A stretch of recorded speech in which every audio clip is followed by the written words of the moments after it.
সুপ্ৰভাত মৰমৰ শিক্ষাৰ্থীসকল, আশা কৰোঁ তোমালোক ভালে কুশলে আছা। ইতিমধ্যে আগৰ ভিডিঅ'বোৰত অসমীয়া ব্যাকৰণৰ প্ৰত্যয় সম্পৰ্কে, প্ৰত্যয় কি, প্ৰত্যয় কাক বোলে, প্ৰত্যয়ৰ ভাগ সম্পৰ্কে আলোচনা কৰিছোঁ। গতিকে আজিৰ ভিডিঅ'টোত প্ৰত্যয়ৰ আন কিছুমান ভাগৰ ভিতৰত নিৰ্দিষ্টতাবাচক প্ৰত্যয় আৰু অনিৰ্দিষ্টতাবাচক প্ৰত্যয় এই দুটা প্ৰত্যয়ৰ বিষয়ে আলোচনা কৰিম। তেন্তে পলম নকৰাকৈ ভিডিঅ'টো আৰম্ভ কৰোঁ। নিৰ্দিষ্টতাবাচক প্ৰত্যয় কাক বোলে? অসমীয়া ভাষাৰ 4টা নিৰ্দিষ্টতাবাচক প্ৰত্যয় প্ৰয়োগ সম্পৰ্কে উদাহৰণ দি বুজাই লিখা। তোমালোকৰ প্ৰায়ে পৰীক্ষাত এই প্ৰত্যয়সমূহৰ ওপৰতেই প্ৰশ্ন অহা দেখা গৈছে আৰু নিৰ্দিষ্টতাবাচক প্ৰত্যয়ৰ প্ৰশ্নতেই ইয়াৰ উত্তৰ তথা ইয়াৰ সংজ্ঞা নিহিত হৈ থকা দেখা যায়। নিৰ্দিষ্ট মানে কোৱাৰ লগে লগে তোমালোকে প্ৰত্যেকে বুজি পাইছা যে যিকোনো বিষয়ক সাধাৰণকৈ কোৱা বা নিৰ্দিষ্টকৈ কোৱাৰ কথা বুজোৱা হৈছে। এতিয়া নিৰ্দিষ্টতাবাচক প্ৰত্যয় হ'ল অসমীয়া ভাষাত কোনো কথাত নিৰ্দিষ্ট বা সাধাৰণকৈ বুজাবলৈ মূল শব্দৰ পিছত যিবোৰ প্ৰত্যয় যোগ কৰা হয় সেইবোৰকেই নিৰ্দিষ্টতাবাচক প্ৰত্যয় বুলি কোৱা হয়। অৰ্থাৎ অসমীয়া ভাষাত কোনো কথাক নিৰ্দিষ্টকৈ যেতিয়া কোৱা হয় বা সাধাৰণকৈ যেতিয়া কোৱা হয় আৰু কওঁতে মূল শব্দ যিটো থাকে সেই মূল শব্দৰ লগত যিবোৰ প্ৰত্যয় যোগ হয় তাকেই নিৰ্দিষ্টতাবাচক প্ৰত্যয় বুলি কোৱা হয়। আৰু সেই নিৰ্দিষ্টতাবাচক প্ৰত্যয়ক নিৰ্দেশাত্মক প্ৰত্যয় বুলিও জনা যায়। এতিয়া অসমীয়া ভাষাত নিৰ্দিষ্টতাবাচক প্ৰত্যয়সমূহ হ'ল কণ বা কণী। কণ হ'ল ক্ষুদ্ৰত্ব বা মৰম বুজোৱা অৰ্থতে কণ বা কণী প্ৰত্যয় ব্যৱহাৰ হয়। যেনে ল'ৰা কণ, পোনা কণ, মাছ কণ, মৰম কণী, দয়া কণী ইত্যাদি। অৰ্থাৎ কণ আৰু কণী এই দুটা প্ৰত্যয় ক্ষুদ্ৰ অৰ্থত আৰু মৰম অৰ্থত ব্যৱহাৰ কৰা হয়। দ্বিতীয় প্ৰত্যয়টো হ'ল কোচা, আটি বা মুঠি। দীঘল অথচ সৰু গোটৰ বস্তুৰ সমষ্টি বুজাবলৈ কোচা, আটি, মুঠি প্ৰত্যয় ব্যৱহাৰ কৰা হয়। অৰ্থাৎ দীঘল আৰু সৰু গোটৰ বস্তুৰ সমষ্টি বুজাবলৈ কি কৰা হয়? কোচা, আটি, মুঠি প্ৰত্যয় ব্যৱহাৰ কৰা হয়। যেনে চুলি কোচা, খৰি আটি, ঘাঁহ মুঠি ইত্যাদি। অৰ্থাৎ দীঘল আৰু সৰু বস্তুৰ গোট বুজাবলৈ কোচা, আটি আৰু মুঠি এই প্ৰত্যয়সমূহ ব্যৱহাৰ কৰা হয়। ইয়াৰ পিছৰ প্ৰত্যয়টো চোৱা খন আৰু শনি। খন আৰু শনি বহল বা চেপেটা বস্তু বুজাবলৈ খন বা শনি প্ৰত্যয় ব্যৱহাৰ হয়।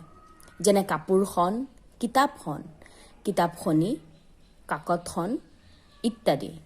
আকৌ নিন্দা আৰু তুচ্ছাৰ্থত মানুহ বুজাবলৈ ব্যৱহাৰ কৰা হয়। যেনে গৰুখন, মূৰ্খখন ইত্যাদি। অৰ্থাৎ প্ৰথমে হ'ল বহল আৰু চেপেটা বস্তু বুজাবলৈ খন বা শনি ব্যৱহাৰ হয়। ইয়াৰ উপৰিও নিন্দা বা তুচ্ছাৰ্থত মানুহক বুজাবৰ কাৰণে খন শনিও ব্যৱহাৰ কৰা হয়। ইয়াৰ পিছৰ প্ৰত্যয়টো চোৱা জন, জনা বা জনী। মানুহ বুজোৱা শব্দৰ পাছত পুলিংগত জন আৰু পুলিংগ স্ত্ৰীলিংগ উভয়ে জনা আৰু স্ত্ৰীলিংগক জনী ব্যৱহাৰ হয়। মানুহ বুজোৱা অৰ্থত কি হয়? পুলিংগ হ'লে জন হয়, যেনে মানুহজন। পুলিংগ স্ত্ৰীলিংগ উভয়ে যদি হয় তেতিয়া জনা, আৰু কেৱল যদি স্ত্ৰীলিংগ হয় অৰ্থাৎ ফিমেইল হয় তেতিয়া কি হ'ব? জনী প্ৰত্যয় ব্যৱহাৰ হয়। যেনে ল'ৰাজন, মানুহজন, ৰজাজন, ৰাণীজনা, দেৱীজনা, মানুহজনী, ছোৱালীজনী, কন্যাজনী। অৰ্থাৎ পুলিংগবাচক হ'লে জন, পুলিংগ স্ত্ৰীলিংগ উভয়বাচক হ'লে জনা আৰু কেৱল স্ত্ৰীলিংগ হ'লে জনী প্ৰত্যয় ব্যৱহাৰ হয়। ইয়াৰ পিছৰ প্ৰত্যয়টো চোৱা টা, টি আৰু টু। সংখ্যা বুজোৱা শব্দৰ পাছতে টা টি আৰু সংজ্ঞা শব্দৰ পাছত টু ব্যৱহাৰ কৰা হয় সৰু বুজাবলৈ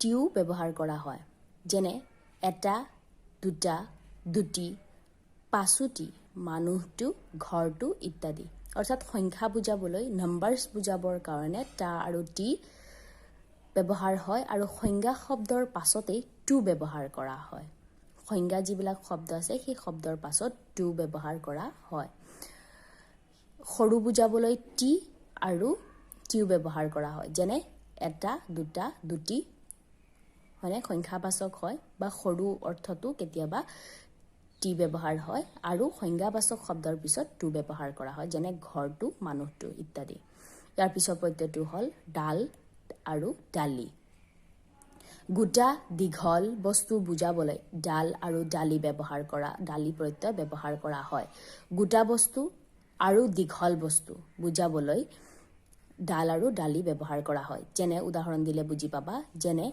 বাঁহডাল লতাডাল কোমোৰা ডালি ইত্যাদি অৰ্থাৎ বাঁহডাল গোটা আৰু দীঘল লতাডাল আৰু কোমোৰাডাল ইত্যাদি এনেদৰে অসমীয়া ভাষাত নিৰ্দিষ্টতাবাচক প্ৰত্যয় সাধন কৰা হয় এতিয়া আহো অনিৰ্দিষ্টতাবাচক প্ৰত্যয় কাক বোলে উদাহৰণ সহ আলোচনা কৰা যে অনিৰ্দিষ্টতাবাচক প্ৰত্যয় আমি গম পাইছো যে কোনো এটা বস্তু বা কোনো কথাক যেতিয়া আমি নিৰ্দিষ্টকৈ বা সাধাংকৈ কও তেতিয়াহে নিৰ্দিষ্টতাবাচক প্ৰত্যয় বুলি কোৱা হয় আৰু নিৰ্দিষ্টতাবাচক প্ৰত্যয় অসমীয়া ভাষাত ব্যৱহাৰ কৰোঁতে কিছুমান ইয়াৰ প্ৰত্যয় যোগ কৰা হয় সেইসমূহৰ ভিতৰত টা টি টু ডাল ডালি খন খনি ইত্যাদি বিভিন্ন ধৰণৰ প্ৰত্যয় নিৰ্দিষ্ট বস্তু বা কথাৰ নিৰ্দিষ্টতা বুজাবৰ কাৰণে সেই প্ৰত্যয়সমূহ ব্যৱহাৰ কৰা হয় এতিয়া চোৱা অনিৰ্দিষ্টতাবাচক প্ৰত্যয় কাক বোলে অনিৰ্দিষ্টতাবাচক প্ৰত্যয় হ'ল সংজ্ঞা শব্দৰ পাছত এক আৰু টা জন ডাল খন আদিৰ পাছত মান প্ৰত্যয় ব্যৱহাৰ কৰি সংখ্যাৰ অনিৰ্দিষ্টতা বুজোৱা হয় এনে প্ৰত্যয়কে অনিৰ্দিষ্টতাবাচক প্ৰত্যয় বা অনিৰ্দেশক প্ৰত্যয় বুলি কোৱা হয় বা এনেকৈ ক'ব পাৰা এনেদৰেও লিখিব পাৰা যে অসমীয়া ভাষাত কোনো কথাৰ অনিৰ্দিষ্টকৈ বুজাবলৈ যিবোৰ প্ৰত্যয় মূল শব্দৰ পিছত ব্যৱহাৰ কৰা হয় সেইবোৰকে অনিৰ্দিষ্টতাবাচক প্ৰত্যয় বা অনিৰ্দেশক প্ৰত্যয় বুলি কোৱা হয় অৰ্থাৎ কি আছে অসমীয়া ভাষাত কোনো কথাৰ অনিৰ্দিষ্টকৈ বুজাবলৈ যাৰ কোনো ষ্টাৰ্টেইন নাই সাধাংকৈ ক'ব নোৱাৰি তাক বুজাবৰ কাৰণে যিবোৰ প্ৰত্যয় মূল শব্দৰ পাছত যিবোৰ প্ৰত্যয় ব্যৱহাৰ কৰা হয় তাকেই অনিৰ্দিষ্টতাবাচক প্ৰত্যয় বুলি কোৱা হয় যেনে অসমীয়া ভাষাত অনিৰ্দিষ্টতাবাচক প্ৰত্যয় কেতবোৰ হ'ল মান হ'ল সৰু বস্তুৰ ক্ষেত্ৰত মান প্ৰত্যয় যোগ কৰা হয় যেনে এটা মান দুটা মান কেইটামান এজন মান কেইজনমান কেইডাল মান ইত্যাদি অৰ্থাৎ যেতিয়া আমি কোনো বস্তু কথা বা কোনো বস্তুৰ ক্ষেত্ৰত যেতিয়া বা সংখ্যাৰ ক্ষেত্ৰত যেতিয়া আমি অনিৰ্দিষ্টকৈ বুজাবলগীয়া হয় তেতিয়া কি কৰা হয় কিছুমান প্ৰত্যয় যোগ কৰা হয় আৰু সেই প্ৰত্যয়বোৰৰ ভিতৰত মান এটা প্ৰত্যয় আৰু সেই মান প্ৰত্যয় যোগ কৰি পেলাই তেনেকৈ সৰু বস্তুৰ ক্ষেত্ৰত যোগ কৰি পেলাই বস্তুৰ অনিৰ্দিষ্টতা বুজোৱা হয় ইয়াৰ পিছৰ প্ৰত্যয়টো হ'ল বুৰ প্ৰায় ডাঙৰ বস্তুৰ ক্ষেত্ৰত বুৰ প্ৰত্যয় ব্যৱহাৰ কৰা হয় যেনে উদাহৰণস্বৰূপে মানুহবোৰ চৰাইবোৰ কলমবোৰ ইত্যাদি অৰ্থাৎ সাধাৰণ অৰ্থত ডাঙৰ বস্তুৰ ক্ষেত্ৰত আমি বুৰ ব্যৱহাৰ কৰোঁ ইয়াৰ পিছৰ প্ৰত্যয়টো হ'ল হত জীৱ জন্তু বুজোৱাৰ ক্ষেত্ৰত হত প্ৰত্যয় ব্যৱহাৰ কৰা হয় যেনে গৰুহত লৰাহত কেতিয়াবা ইয়াত উল্লেখ কৰা হৈছে যে জীৱ জন্তুৰ ক্ষেত্ৰত হত প্ৰত্যয় ব্যৱহাৰ কৰা হয় কিন্তু কেতিয়াবা কি হয়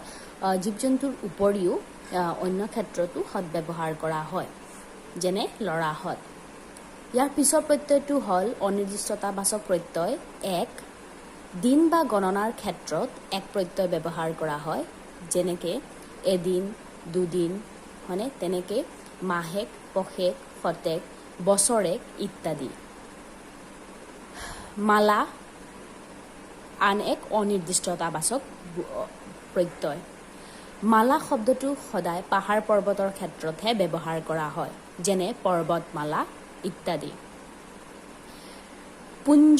পুঞ্জ হ'ল বৰ ডাঙৰ ৰূপৰ ক্ষেত্ৰত পুঞ্জ প্ৰত্যয় বস্তুৰ অনিৰ্দিষ্টতা বুজোৱাৰ অৰ্থত পুঞ্জ শব্দটো প্ৰত্যয় ব্যৱহাৰ কৰা হয় যেনে গ্ৰহাণুপুঞ্জ দ্বীপপুঞ্জ ইত্যাদি এইখিনিয়ে আছিল প্ৰত্যয়ৰ আন কিছুমান ভাগৰ ভিতৰত নিৰ্দিষ্টতাবাচক প্ৰত্যয় আৰু অনিৰ্দিষ্টতাবাচক প্ৰত্যয় মূলতঃ নিৰ্দিষ্টতাবাচক প্ৰত্যয় হ'ল যিটো বস্তু আমি চাৰ্টেইনকৈ অৰ্থাৎ নিৰ্দিষ্টকৈ বুজাবলৈ যি প্ৰত্যয় ব্যৱহাৰ কৰা হয় তাকে নিৰ্দিষ্টতাবাচক প্ৰত্যয় বুলি কোৱা হয় আৰু যিটো বস্তু বা কথাৰ আনচাৰ্টেইন থাকে অৰ্থাৎ বস্তুটো নিৰ্দিষ্টকৈ আমি বুজাব নোৱাৰি আৰু সেই বস্তুৰ অনিৰ্দিষ্টতা বুজোৱাৰ ক্ষেত্ৰত যিবোৰ প্ৰত্যয় ব্যৱহাৰ কৰা হয় তাকে অনিৰ্দিষ্টতাবাচক প্ৰত্যয় বুলি কোৱা হয় আশা কৰোঁ তোমালোকে ভালকৈ বুজি পাইছা ইয়াৰ উপৰিও যদি নুবুজাৰ কিবা থাকে তেন্তে কমেণ্ট বক্সত গৈ কমেণ্ট কৰিব পাৰিবা ধন্যবাদ